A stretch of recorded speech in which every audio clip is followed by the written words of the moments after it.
कोई लश्कर बिखर जाता है मौजों के तलातुम में और किसी के वास्ते अल्लाह दरिया रोक देता है। मैं इसलिए कहना चाहता हूं सहारनपुर के गयूर लोगों, इस भारतीय जनता पार्टी की नफरत भरी आंधी को अगर रोकने का कोई काम कर रहा है तो उत्तर प्रदेश की सरजमीन पर माननीय अखिलेश यादव के अलावा दूसरा चेहरा नहीं हो सकता है, दूसरा चेहरा नहीं हो सकता है। इसलिए आओ ज्यादा ना बोलते हुए हम तमाम तर लोग इस बात का अहद करें कि हमारे समाजवादी और लोकदल के गठबंधन के जो प्रत्याशी है उनको भारी मतों से जिता करके आदरणीय अखिलेश यादव जी को ताकत देने का काम करेंगे और समाजवादी पार्टी की सरकार बनाने का काम करेंगे। आदरणीय नेताजी, हम आपके आभारी हैं कि आपने हमें एक ऐसा चुनाव प्रभारी बनाकर के आदरणीय प्रदीप तिवारी जी को यहां भेजा कि वाकईतन ना सोते हैं और ना सोने देते हैं। तमाम लोगों को, तमाम संगठन के लोगों को मुस्तैद कर दिया, उन लोगों ने खड़ा कर दिया और जिस तरीके से रात दिन वो मेहनत कर रहे हैं, मैं दिल की गहराइयों से बधाई देना चाहता हूं।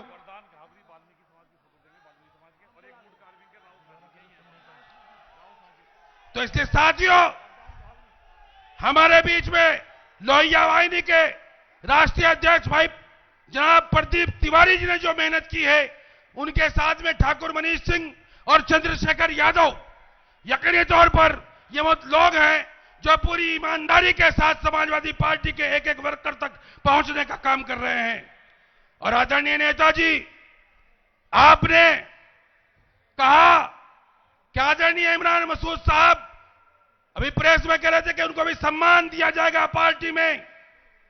इमरान मसूद ने इस चुनाव में अपनी जान फूंकने का काम कर दिया और तमाम लोगों के इलेक्शन को खड़ा करने का काम कर दिया। हम दिल की गहराइयों से इमरान मसूद की कुर्बानी को भी जिंदाबाद कहना चाहेंगे।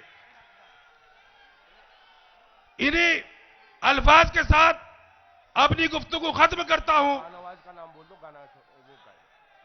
और हमारे बीच में एक गायक जो पार्टी का नगमा गाने का काम करते हैं, वो हमारे बीच में हैं जनाब शाहनवाज साहब। वो पार्टी का एक गीत गाएंगे, आप तमाम तर लोग सुनने का काम करें। लीजिए, आदरणीय राष्ट्रीय अध्यक्ष अखिलेश यादव जी को मेरा नमस्कार। और ये मेरी खुशनसीबी है कि मैं इनके सामने रूबरू हूं, पहली बार देखा। ये सॉन्ग मेरी खुशनसीबी है, मैंने गाया बदौलत हमारे मंत्री, पूर्व मंत्री आशु मलिक जी और बिलाल सहारनपुरी, शहजाद खान साहब, शहजाद मलिक साहब और दिलवाज भाई साहब, दिलवाज खान साहब। लीजिए इजाजत। महंगाई से अवाम को मुक्ति दिलाएंगे, परदेश में विकास की गंगा बहाएंगे। यूपी में 10 मार्च को अखिलेश आएंगे, परदेश में विकास की गंगा बहाएंगे। यूपी में 10 मार्च को अखिलेश आएंगे, यूपी में 10 मार्च को अखिलेश आएंगे। लेकर खुशी को चेहरे पे इस बार आएगी, मजदूर और किसानों की सरकार आएगी। बिजली फ्री में 300 यूनिट दिलाएंगे, यूपी में 10 मार्च को अखिलेश आएंगे। अखिलेश साथ साथ कहे, अखिलेश आएंगे, अखिलेश आएंगे। सिंचाई और दवाई यहां मुफ्त मिलेगी, सिंचाई और दवाई यहां मुफ्त मिलेगी। बेटी किसी गरीब की अनपढ़ न रहेगी, बच्चों को लैपटॉप ये फिर से दिलाएंगे। यूपी में 10 मार्च को अखिलेश आएंगे, यूपी में 10 मार्च को अखिलेश आएंगे। एक माननीय जो मैंने कहा था एक छोटा सा नेताजी वाला जी बिल्कुल। लीजिए लीजिए लीजिए, एक और सॉन्ग सुनिए नेताजी के लिए। मुलायम सिंह यादव, शाबाश। तेरी अलग है सबसे यहां बात मुलायम, बदले हैं तूने देश के हालात मुलायम, जो रह गए हैं काम अभी शेष करेंगे, रोशन तुम्हारा नाम अखिलेश करेंगे, जिंदा रहेंगे तेरे ख्यालात मुलायम, तेरी अलग है सबसे यहां बात मुलायम, बदले है तूने देश के हालात मुलायम। और शेर सुने। है धरती पुत्र नाम किसानों के वास्ते, है धरती पुत्र नाम किसानों के वास्ते, भगवान का तू रूप जवानों के वास्ते, तुझ में है लोहिया जी के जज्बात मुलायम, तेरी अलग है सबसे यहां बात मुलायम, बदले है तूने देश के हालात मुलायम, रखेगी तेरे कामों को दुनिया हमेशा याद, रखेगी तेरे कामों को दुनिया हमेशा याद, तब तक कहेंगे तुमको यहां सारे जिंदाबाद, जब तक रहेंगे दुनिया में दिन रात मुलायम, तेरी अलग है सबसे यहां बात मुलायम, बदले है तूने देश के हालात मुलायम, हर साल जन्मदिन तेरा यूं ही बना करे। एक बार जोरदार नारा हो जाए, मुलायम सिंह यादव, मुलायम सिंह यादव, अखिलेश भैया, आशू मलिक। लीजिए। हर साल जन्मदिन तेरा यूं ही मना करे, साया तेरा सरों पे हमारे बना रहे, मिलती रहे हमेशा ये सौगात मुलायम, तेरी अलग है सबसे यहां बात मुलायम, बदले है तूने देश के हालात मुलायम। बहुत बहुत शुक्रिया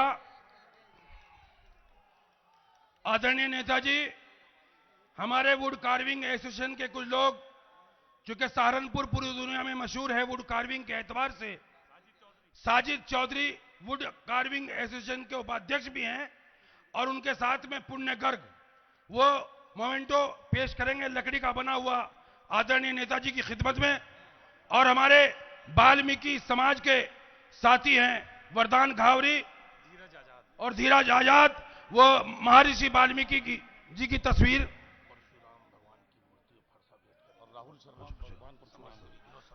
और पंडित विनोद शर्मा जो समाज सेवी हैं, भगवान परशुराम जी का चित्र और परसा भेंट करेंगे आदरणीय नेताजी की खिदमत में।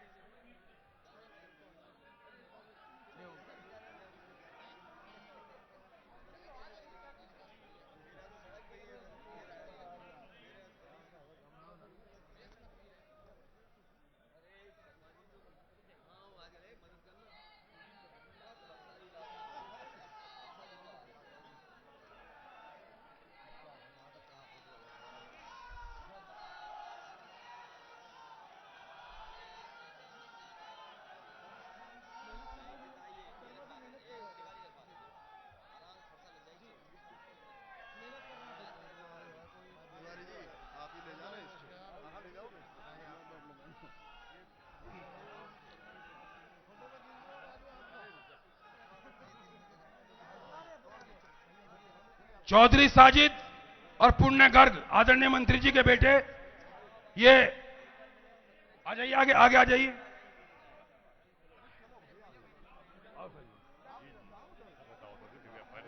हाँ, साजिद चौधरी साहब जो वुड कार्विंग एसोसिएशन के वाइस चेयरमैन भी हैं सहारनपुर के, और पुण्य गर्ग साहब आदरणीय मंत्री जी के बेटे, ये अपनी तरफ से सहारनपुर की ये सबसे खूबसूरत नक्काशी की चीज आदरणीय नेताजी को देने का काम कर रहे हैं।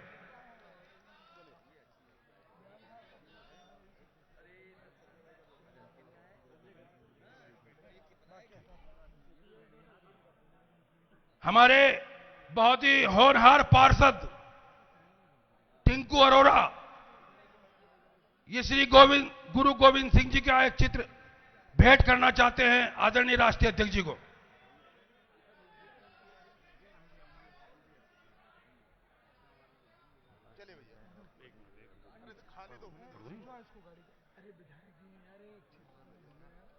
टिंकू अरोड़ा, एक मिनट।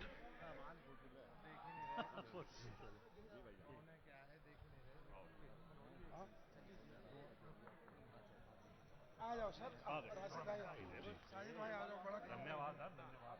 हाँ टिंकू आए, इनके जाए नहीं साहब, इनके सिख समाज के दो आदमी बुलवा ला ये भैया, ये सिख समाज का बोले सोनिया।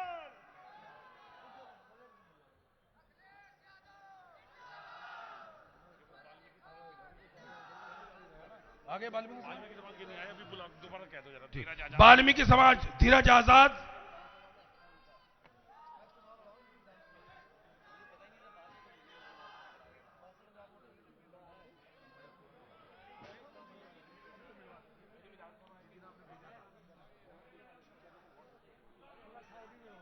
आ गएगा कौन रह गया? धीरज वाल्मीकि समाज,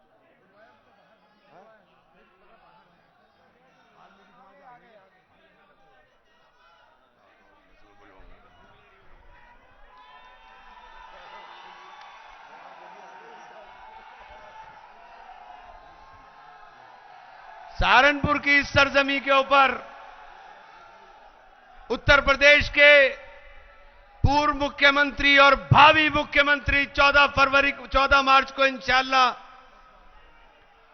प्रदेश के मुख्यमंत्री 10 मार्च को तो जीतेंगे, शपथ तो 14 को ही होगी, 2-3 दिन तो लगेंगे यार, कैसी बात कर रहे हैं?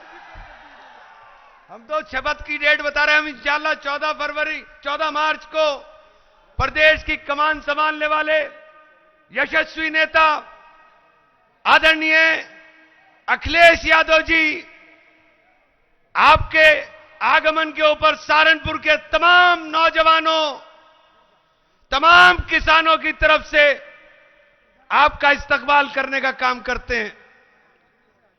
आपके नेतृत्व के अंदर प्रदेश, चूंकि जब मेरी आपसे मुलाकात हुई तो मुलाकात के समय भी आपने केवल एक ही चर्चा की कि सहारनपुर का विकास कैसे होगा और सहारनपुर की जरूरियात क्या क्या चीजें की है। केवल विकास और विकास की बात करने वाले, भाईचारे को कायम करने वाले आदरणीय अखिलेश यादव जी के अलावा, जब मैं कांग्रेस में था मैंने तब भी कहा था कि उत्तर प्रदेश में अखिलेश जी के बिना इन लोगों से लड़ना संभव नहीं है। और 11 जनवरी को आपके मशवरे के बाद मैंने आपके सामने जाकर के पार्टी को शामिल होने का निर्णय लिया और एक बात आपसे वादा लेकर के मैं आमंत्रित करूंगा माननीय अखिलेश यादव जी को कि सहारनपुर का मेरे साथ चलने वाला तमाम नौजवान, आपको कसम है इस बात की कि उत्तर प्रदेश के अंदर मुख्यमंत्री बनाने के लिए विधायक की जरूरत होती है और सहारनपुर से अगर 7 विधायक जीत कर नहीं गए तो हमारे आने का फायदा नहीं होने वाला है। 7 विधायक यहां से जीत करके जाएं, 7 विधायक जीत करके जाएं और उत्तर प्रदेश के अंदर सरकार बनाएं। मैं अध्यक्ष जी आपको आश्वस्त करना चाहता हूं, 16 सीटें हमारे मंडल में हैं, 12 भाजपा के पास हैं और इस मर्तबा 16 की 16 सीट समाजवादी पार्टी राष्ट्रीय लोकदल गठबंधन जीतने का काम करेगा। बहुत बहुत धन्यवाद। बहुत बहुत शुक्रिया आदरणीय नेताजी, बहुत बहुत शुक्रिया।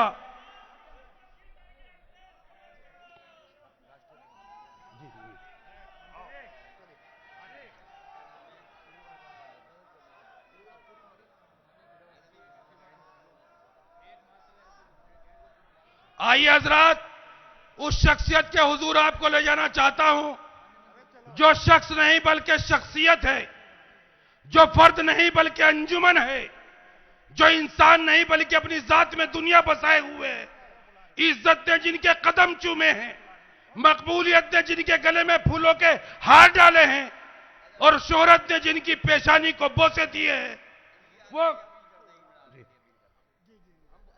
आदरणीय अखिलेश यादव जी को बुला रहा था। नेताजी का हुक्म हुआ। हमारे गठबंधन के साथी भी यहां पर तशरीफ फरमा है। राव कैसर सलीम साहब जिला अध्यक्ष भी हैं, चौधरी धीर सिंह प्रदेश के महासचिव हैं। उनसे निवेदन करूंगा कि वो भी अपनी पार्टी की जानिब से अपील करने का काम करें। चौधरी धीर सिंह जी। यहां उपस्थित समाजवादी पार्टी के व्यापार सभा के अध्यक्ष और प्रत्याशी संजय गर्ग जी, समाजवादी पार्टी के SC/ST प्रकोष्ठ के अध्यक्ष राहुल गौतम जी, राव केसर सलीम साहब, चौधरी भीड़ सिंह जी, यहां पर उपस्थित मनोज चौधरी जी, विधायक मसूर अख्तर साहब, समाजवादी पार्टी के प्रत्याशी उमर अली खान साहब, पूर्व में रहे मंत्री,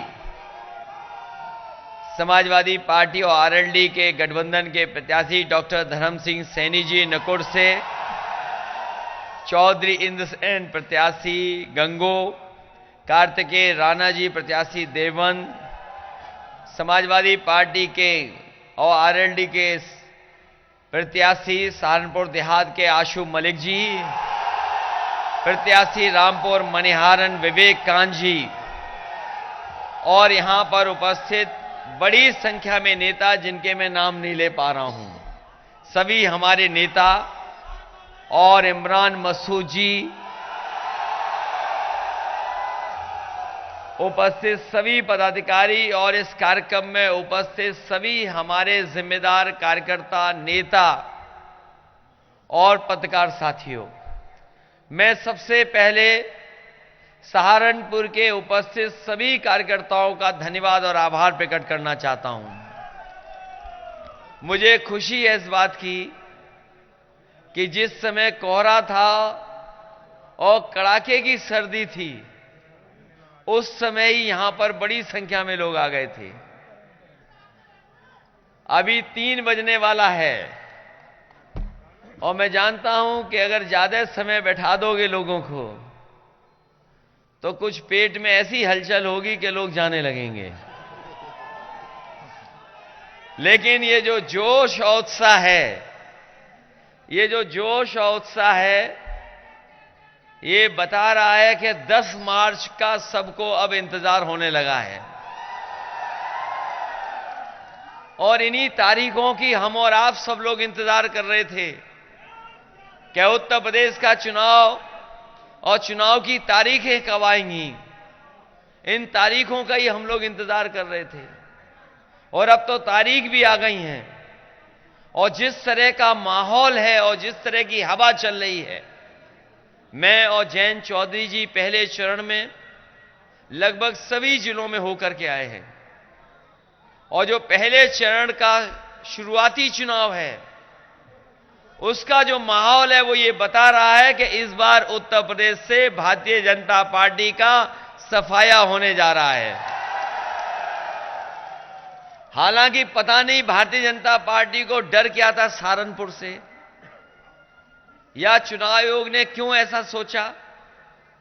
होने को तो ये चुनाव पहले चरण के साथ भी हो सकता था, लेकिन जो शुरुआत है दूसरे चरण की, अभी मैं बहुत सारे नेताओं का भाषण सुन रहा था। इमरान मसूद का भी मैं भाषण सुन रहा था। उन्होंने कहा कि इस बार सहारनपुर 100% समाजवादी पार्टी के साथ पूरी ईमानदारी के साथ खड़ा है। बताओ ये बात मैं मान लूं कि ना मानूं? ये तो इसका मतलब यह है कि सहारनपुर से दूसरे चरण में सफाया होने जा रहा है।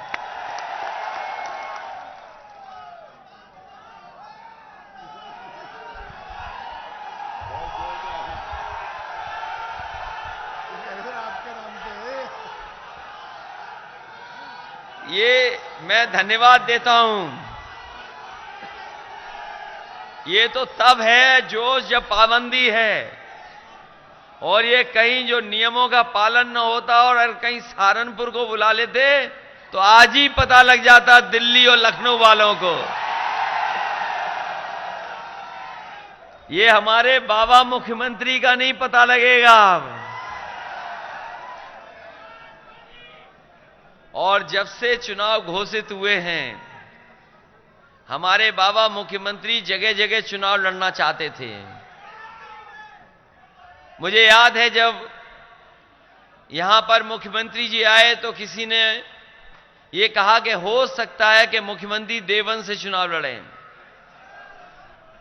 ये बातें आई कहीं से निकल करके, और कुछ लोगों ने कहा कि देवबंद से चुनाव लड़ेंगे। फिर किसी ने कहा कि हो सकता है वो अयोध्या से चुनाव लड़ें। फिर किसी ने कहा कि किसी को सपने में भगवान आए और उन्हें मथुरा से चुनाव लड़ना है।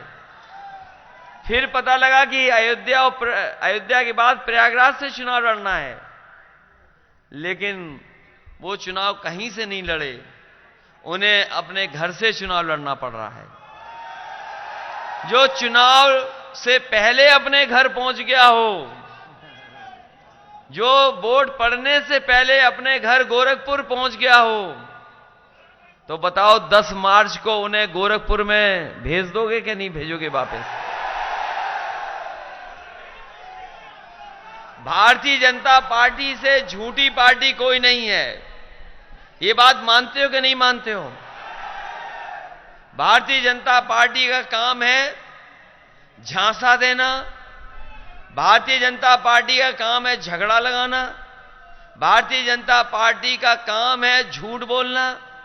और उनके नेता अगर छोटे हैं तो छोटा झूठ बोलेंगे, बड़ा नेता है तो बड़ा झूठ बोलेंगे, और अगर उनसे बड़ा है और सबसे बड़ा नेता है तो सबसे बड़ा झूठ बोलेगा। अभी उनके एक दिल्ली वाले मंत्री आए, और कह रहे थे कि अखिलेश जरा कान खोल करके सुन लो। उन्हें पता ही नहीं कि हम लोगों ने तो बहुत पहले ही कान खोल के रखे हैं, केवल नाक और मुंह बंद की थी। एक बड़े नेता उनके आए, उन्होंने कहा कि कान खोल करके सुन लो। तो हम उनसे ये कहना चाहते हैं कि जब से ये वैश्विक महामारी आई है, तब से हम लोगों ने नाक और मुंह बंद कर रखा है। हमारी आंखें भी खुली हैं, कान भी खुले हैं, लेकिन आपके नाक मुंह तो बंद थे।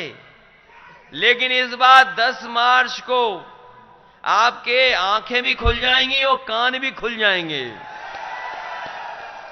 और जो लोग ये दावा कर रहे हैं कि गरीबों के घर बिजली पहुंचाई है, ये बिजली तो जरूर पहुंचाई है, लेकिन बिजली का बिल जब आता है तो बताओ गरीबों को करंट लगता है कि नहीं लगता है? इसलिए जिन लोगों के कान साफ नहीं है वो कान साफ कर लें। समाजवादी पार्टी ने कहा है कि इस बार 300 यूनिट फ्री बिजली होगी, किसी को बिल नहीं देना पड़ेगा। और साथ ही साथ हमारे किसानों के लिए जो सिंचाई का बिल है, पहले भी सिंचाई माफ थी और इस बार भी समाजवादी सरकार बनेगी तो बिजली माफ होगी, सिंचाई की कोई भी पैसा किसानों को नहीं देना पड़ेगा।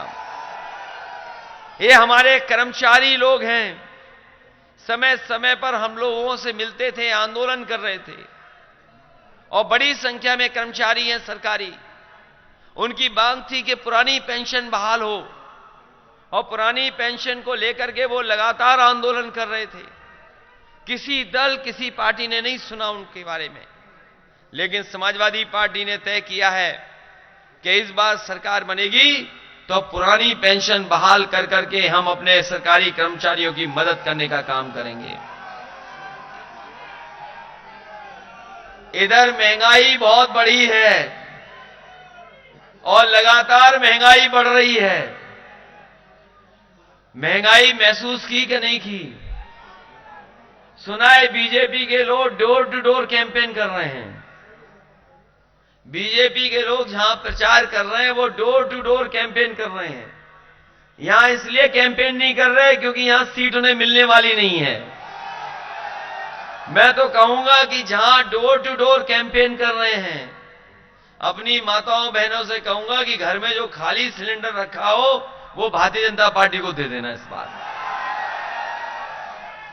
और वो सिलेंडर भी लाल रंग का है, अपने आप घबरा के चले जाएंगे वो लोग। ये लोग कहते थे कि हवाई चप्पल पहनने वाला हवाई जहाज पे चलेगा, और जब से भारतीय जनता पार्टी की सरकार बहुमत की दिल्ली से में बनी है, जहां हवाई जहाज खड़े होते थे वो हवाई अड्डा बेच दिया। जो हवाई जहाज सरकार के थे वो सरकार के बेच दिए हवाई जहाज। पानी के जहाज बेच दिए। पानी के जहाज जिस बंदरगाह पे खड़े होते वो बंदरगाह बेच दिया। ट्रेनें बिकने जा रही हैं। आपके रेलवे स्टेशन बिक रहा है। ये सरकार तो पहले फेंकू थी, लेकिन अब ये बेचू सरकार है। बताओ बेच रहे हैं कि नहीं बेच रहे हैं लोग? और ये बाबा साहब भीमराव अंबेडकर के सिद्धांत को मानने वाले लोग जानते होंगे कि अगर इस तरीके से चीजें बिक जाएंगी तो जो संविधान हमें अधिकार और सम्मान देता था वो हमें कहां मिलेगा। ये अधिकार और सम्मान पाने का भी चुनाव है। जहां ये उत्तर प्रदेश को बचाने का चुनाव है, वहीं ये चुनाव इस बात के लिए भी है कि संविधान बचेगा कि नहीं बचेगा, लोकतंत्र बचेगा कि नहीं बचेगा। मुझे याद है जब मैं 2017 के वोट मांगने आया था, उस समय मैंने कहा था कि नोटबंदी से कोई भ्रष्टाचार खत्म होने वाला नहीं है, न काला कानून न काला धन वापस आएगा। और भारतीय जनता पार्टी के लोग कह रहे थे कि नोटबंदी से भ्रष्टाचार भी खत्म हो जाएगा और काला धन भी वापस आ जाएगा। बताओ इतने साल गुजर गए, 5 साल, क्या भ्रष्टाचार खत्म हो गया? क्या काला धन वापस आ गया? और उस समय भी मैं कह रहा था, आज भी कह रहा हूं कि रुपए में काला सफेद नहीं होता। अगर कोई चीज काली सफेद होती है तो वो हमारे आपके लेन देन में काला सफेद होता है। लेकिन रुपया इन्होंने बंद कर करके हमारे व्यापारियों को, कारोबारियों को और काम करने वाले कारीगरों को उस समय परेशानी में डाला, और परेशानी से उभर नहीं पाया हमारा कारोबार। इन्होंने जीएसटी लगा दी, और जीएसटी ऐसी लगाई कि लोग समझ ही नहीं पा रहे हैं जीएसटी है क्या। अगर हमारे व्यापारी नहीं समझ पा रहे, न जाने कितने संशोधन हो चुके हैं। ये हमारे गर्ग साहब हैं, व्यापार सभा के, वो जानते होंगे।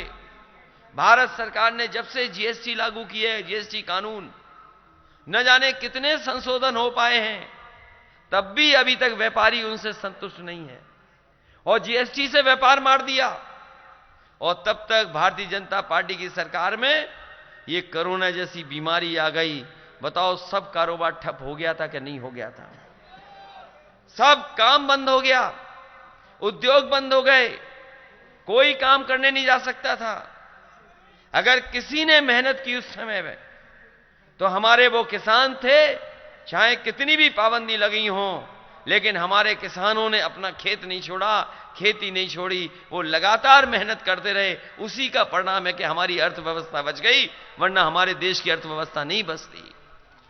बताओ किसानों के लिए काला कानून लाए कि नहीं लाए ये लोग? कोई नहीं जानता था कि ऐसे कानून आ जाएंगे। ये कानून लेकर के आए और जिस समय हमारे किसान उसके विरोध में खड़े हो गए तो इन्होंने कहा कि ये आतंकवादी हैं, ये खालिस्तानी हैं, मवाली हैं और न जाने क्या क्या कहा गया।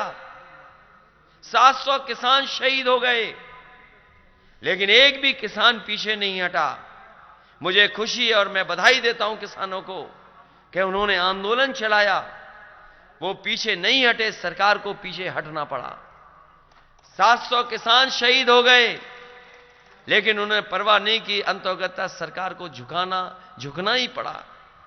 मैं आज कहता हूं भारतीय जनता पार्टी के लोगों से और उनके प्रत्याशियों से कि अगर 700 उठक बैठक भी लगाओगे कान पकड़ करके तो हमारा किसान आपको माफ करने वाला नहीं है। ये चुनाव उनके मान सम्मान का चुनाव है। बताओ कोई कल्पना कर सकता था कि 700 किसान शहीद हो जाएंगे? 700 किसान शहीद हुए, लेकिन उसके बाद भी वो पीछे नहीं हटे और आज ये कहते हैं कि वो कानून गलत थे, हम किसानों को समझा नहीं पाए। इसलिए मैं कहना चाहता हूं कि भारतीय जनता पार्टी के लोग कान पकड़ करके 700 बार भी उठक बैठक लगाएंगे उनके प्रत्याशी, तब भी किसान उन्हें माफ करने वाले नहीं हैं। बताओ उन्हें कोई माफ कर देगा? हमारे नौजवान बेरोजगार हैं, इनके हाथ में काम नहीं, न नौकरी न रोजगार। क्या हमारे नौजवानों के हाथ में नौकरी है? न कारोबार इनके हाथ में बचा, सब छीन लिया, सब कुछ छीन लिया, सब कुछ छीन लिया। वो सब, अरे गन्ना पे आएंगे भाई, अभी क्यों परेशान हो? इसलिए मैं कहना चाहता हूं, न नौकरी है, न रोजगार है, न काम है। और हमारे बाबा मुख्यमंत्री कहते हैं इनकी गर्मी निकाल देंगे। यही तो कह रहे हैं कि गर्मी निकाल देंगे। जो मुख्यमंत्री कह रहे हो इस समय गर्मी निकाल दें, अगर हमें एक्सपोर्ट के लिए would craft development export promotion के लिए कोई फॉरम, कोई बोर्ड बनाना पड़ा, तो हम अपने यहां के कारीगर और यहां के जो कारोबार करते हैं, जो एक्सपोर्टर्स हैं, उनको भरोसा दिलाते हैं कि समाजवादी सरकार बनने पर इस तरीके से एक्सपोर्ट प्रमोशन के लिए फॉर्म बनाने का काम करेंगे। वहीं हमारे कारीगरों के स्वास्थ्य को लेकर के बहुत बड़े सवाल उठते हैं, उनके परिवार के आर्थिक स्थिति भी नहीं ठीक रहती है। तो अगर सरकार के स्तर पर हमें कारीगरों के स्वास्थ्य को लेकर के और उनके परिवार को सोशल सिक्योरिटी देने के लिए अगर हमें नई योजना बना करके लाना पड़ेगा, तो हम अपने इन गरीब कारीगरों के लिए योजना बना करके उनके स्वास्थ्य के इलाज के लिए पूरा का पूरा इंतजाम करने का काम समाजवादी सरकार में करेंगे। वहीं ये मेडिकल कॉलेज आपको और हम लोगों को याद है कि ये जो पुरानी सरकार थी उसमें मेडिकल कॉलेज बनना शुरू हुआ था। समाजवादी सरकार ने उस काम को रोका नहीं, हालांकि वो पुरानी सरकार में बनना शुरू हुआ था। उस मेडिकल कॉलेज का काम रोका नहीं, हम लोगों ने उस काम को और आगे बढ़ाया। और याद होगा आपको, नेताजी जब आए थे और हम लोगों की सरकार थी, उस समय उस मेडिकल कॉलेज का नाम शेख उल हिंद कर करके उसको चलाने का काम किया गया था। आज वो मेडिकल कॉलेज नहीं चल पा रहा है। वहां के डॉक्टर्स, वहां के नर्स, वहां का और स्टाफ पता नहीं कहां सरकार ने भेज दिया। लगता तो ये है कि बाबा मुख्यमंत्री अपने इलाज के लिए सब गोरखपुर लेके चले गए हैं। मैं आपको भरोसा दिलाता हूं, आपको अपने इलाज के लिए कभी उत्तराखंड, कभी आपको पीजीआई या दूसरे स्टेट में जाना पड़ता है। समाजवादी सरकार बनेगी तो उस मेडिकल कॉलेज को इतना अच्छा बनाया जाएगा कि आपके लोगों को बाहर नहीं जाना पड़े, पूरा का पूरा इलाज और सस्ता और फ्री इलाज आपको यहीं पर मिल जाए। और मैं वहां के स्टाफ को कहना चाहता हूं, वहां के जो डॉक्टर्स हैं, वहां का जो टेक्निकल स्टाफ है या जो मेडिकल स्टाफ है, उसको मैं भरोसा दिलाना चाहता हूं कि जिस तरीके से पीजीआई की सुविधाएं वहां के स्टाफ को मिली हैं लखनऊ में कई मेडिकल कॉलेज में, अगर सहारनपुर के सभी मेडिकल स्टाफ को अगर पीजीआई जैसी सुविधाएं देनी पड़ेंगी तो हम देने का काम करेंगे, कम से कम हमारा मेडिकल कॉलेज यहां पर शुरू हो जाए। इसी तरह कारीगर लोग जानते हैं कि चीजें बदलती रहती हैं दुनिया के बाजार में, और कभी कभी इंटरनेशनल जो स्टैंडर्ड्स होते हैं और जो अंतर्राष्ट्रीय डिजाइनें होती हैं वो बदल जाती हैं। अगर हमें इंटरनेशनल स्टैंडर्ड्स के बराबर अपने कारीगर को ट्रेनिंग करानी पड़ेगी और उन कारीगरों को डिजाइन्स के बारे में बताना पड़ेगा, तो समाजवादी सरकार बनने पर उन कारीगरों को इस तरह से ट्रेनिंग देंगे जिससे वो दुनिया के और जो डिजाइनें आ रही हैं उनको समझ करके अपने सहारनपुर में भी वो कारोबार कर सकें। और समय समय पर जो बड़ी बड़ी एग्जीबिशन लगती हैं, क्योंकि जो हमारा अच्छा कारीगर है, एक्सपोर्टर तो पहुंच जाता है लेकिन हमारा अच्छा कारीगर कभी नहीं पहुंच पाता है। इसलिए अगर अच्छे कारीगरों को हमें दुनिया की एग्जीबिशंस में भेजना पड़ेगा, तो जिस तरीके से पहले सरकार में बहुत सारी चीजों को हम लोग फ्री चलाते थे और भेजने का काम करते थे, समाजवादी सरकार बनेगी तो यहां के कारीगरों को उन एग्जीबिशंस में सरकार के पैसे से भेज करके कम से कम वो दुनिया का देख करके आए और सीख करके आए और यहां पर वो कर करके दुनिया के बाजार में मुकाबला कर सकें, वो व्यवस्था करने का काम भी समाजवादी लोग करेंगे। बहुत सी बातें हैं जो कही जा सकती हैं। हमारे सफेद कागज लिए धरने वाले बैठे लोग हैं, इतना छोटा लिख के लाए हो कि मन से नहीं पढ़ सकते। मैं आपको भरोसा दिलाता हूं, बीपीएड वाले हैं, बीएड वाले हैं, टीटी वाले हैं, शिक्षा मित्र वाले हैं, रोजगार सेवक हैं, ये तमाम लोग हैं जिन्हें अपमानित होना पड़ा इस सरकार में। मैं आपको भरोसा दिलाता हूं हमारा घोषणा पत्र आएगा, तमाम नौजवानों के ये जो पिछले कई वर्षों से संघर्ष कर रहे हैं, इनके समाधान के लिए सरकार में हम फैसला लेकर के इनकी मदद करने का काम करेंगे। वहीं मैं अपने साथियों से कहना चाहता हूं, वहीं हमारे संजय गर्ग जी और यहां के व्यापारी साथी जानते होंगे कि बड़े पैमाने पर यहां से पॉपुलर लगभग 10 लाख टन दूसरे प्रदेश में चला जाता है, वहां पर मुनाफा और कारोबार होता है। हमारे सहारनपुर में नहीं हो पा रहा है, दूसरे स्टेट के लोग मुनाफा कमा रहे हैं, दूसरे स्टेट में नौकरी और रोजगार मिल रहा है। अगर इस काम को, इस कारोबार को और वेनियर प्लाईवुड को बनाने के लिए अगर सरकार से सब्सिडी दे करके कोई कारखाना या उद्योग लगाने के लिए मदद करना पड़ा तो समाजवादी पार्टी के लोग मदद करेंगे, जिससे यहीं पर कारोबार भी हो जाए, कारखाना भी लग जाए और हमारे लोगों को नौकरी और रोजगार मिल जाए। इन्हीं शब्दों के साथ मैं कह सकता हूं कि समाजवादी सरकार बनेगी तो काम करेगी, भारतीय जनता पार्टी जैसा झूठ नहीं बोलेगी। इनके लोग हर जगह झूठ बोल रहे हैं, इसलिए झूठ से सावधान रहना। बताओ, झूठ से सावधान रहेंगे क्या नहीं रहेंगे? अफवाहों से सावधान रहोगे क्या नहीं रहोगे? ये लोग कोई भी अफवाह फैला सकते हैं, कुछ भी कह सकते हैं, कुछ भी कर सकते हैं, उससे सावधान रहोगे क्या नहीं रहोगे? आपकी सरकार बनने जा रही है, हम आपको भरोसा दिलाते हैं कि समाजवादी सरकार बनेगी तो किसी के साथ भेदभाव नहीं होगा, हर वर्ग के लोगों को सम्मान देने का काम करेंगे और जो हमारी गंगा जमनी तहजीब है उसको आगे बढ़ाने का काम अगर कोई करेगा तो समाजवादी लोग कर करके दिखाएंगे। ये जहां चुनाव हमारा संविधान बचाने का है, नौजवानों को नौकरी और रोजगार देने का है, ये उत्तर प्रदेश के भविष्य का चुनाव है, वहीं ये चुनाव भाईचारा बनाम भारतीय जनता पार्टी भी है। भारतीय जनता पार्टी झगड़ा लगा करके चुनाव में लाभ लेना चाहती है, समाजवादी पार्टी भाईचारे को आगे बढ़ा करके आपसे मदद मांगने आई है। इसलिए हमारी पार्टी के एक एक प्रत्याशी जो यहां पर मौजूद हैं, इन सभी की मदद करने का काम करना, इनके एक एक वोट देने का काम करना। जिस समय आपकी पार्टी से स्वामी प्रसाद मौर्य जी जुड़े, बताओ आपकी पार्टी का माहौल बना कि नहीं बना? और स्वामी प्रसाद मौर्य जी आए तो डॉक्टर धर्म सिंह सैनी जी भी आपके साथ आ गए। और जब ये लोग आए, रहा बचा तो जो रहा बचा सहारनपुर का मामला था, डॉक्टर इमरान मसूद साहब भी आ गए।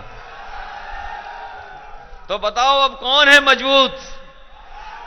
समाजवादी पार्टी का कोई मुकाबला अब नहीं कर सकता।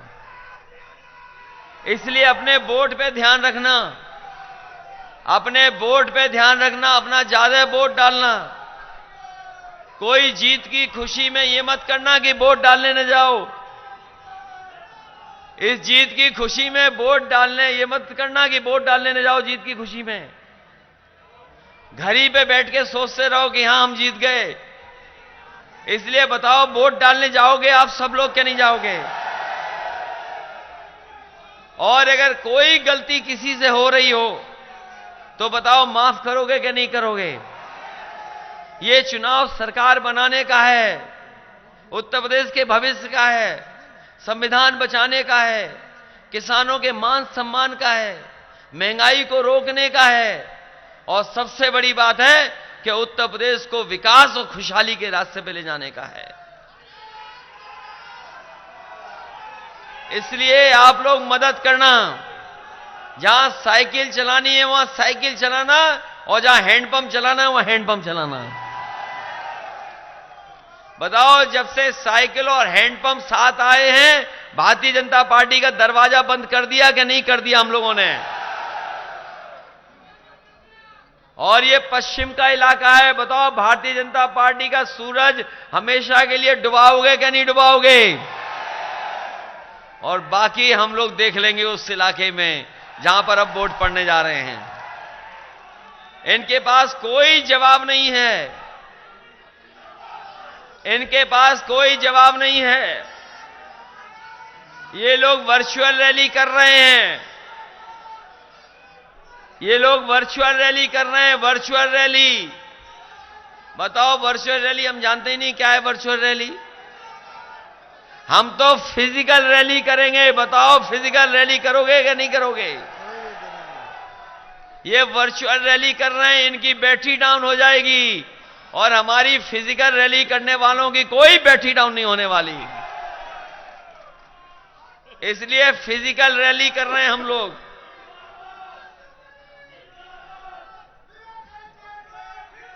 इसलिए मदद करना आप लोग, और सब नियमों का पालन करके मदद करना। बताओ मदद करोगे कि नहीं करोगे सब लोग? ये मान लें सब सीटें जीत रहे हैं हम लोग। बोलो पप्पू भाई मान लें? सब जिताइए, एक एक करके जिताइए। इस बार साइकिल और हैंडपंप की सरकार बनाइए। मैं अपने प्रधानों का, बीडीसी, जिला पंचायत सदस्य और जिम्मेदार कार्यकर्ताओं का बहुत बहुत धन्यवाद देता हूं। ये प्रधान जानते होंगे, अगर प्रधान आए होंगे तो वो जानते होंगे शौचालय बना लेकिन पानी नहीं है उसमें। इसलिए प्रधान भी तैयार रहिए, आप लोगों की मदद करेंगे। जो आपको सख्ती किए हुए हैं, कुछ अधिकारी सब कुछ करे ले रहे हैं, इसलिए आप लोग मदद करोगे कि नहीं करोगे? चलिए बहुत बहुत धन्यवाद आप सबका, बहुत बहुत आभारी हूं मैं आपका। बहुत बहुत अखिलेश का स्वागत है, स्वागत है। अखिलेश का स्वागत है, स्वागत है। 10 मार्च को अखिलेश का स्वागत है, स्वागत है। 10 मार्च को अखिलेश का।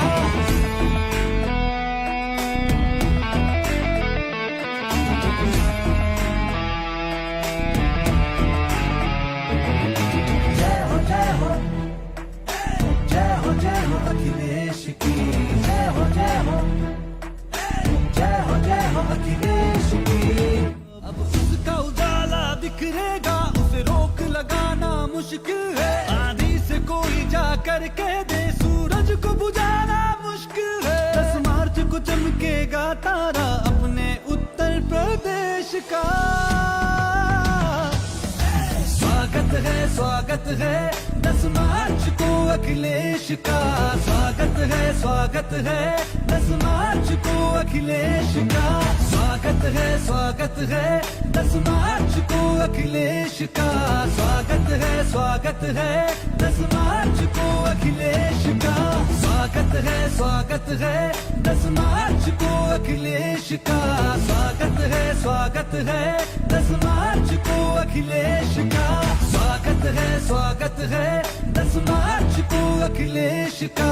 स्वागत है 10 मार्च को अखिलेश का।